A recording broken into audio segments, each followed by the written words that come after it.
Yo, what's up everyone?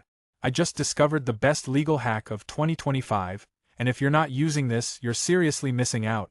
It's all thanks to the Allstate Protection Plan from Walmart, and it just got me a full refund of $850 for my new e-bike just because the tires went flat.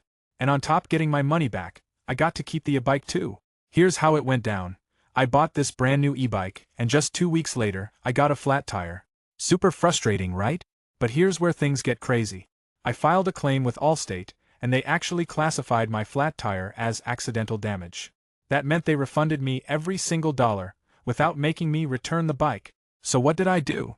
I used that refund to buy a second e-bike, grabbed new tubes for my old one, and now I've got 2 e-bikes and a fresh new warranty for any future issues. That's an insane win. If you're buying anything big, especially from Walmart, you need to check out the Allstate Protection Plan.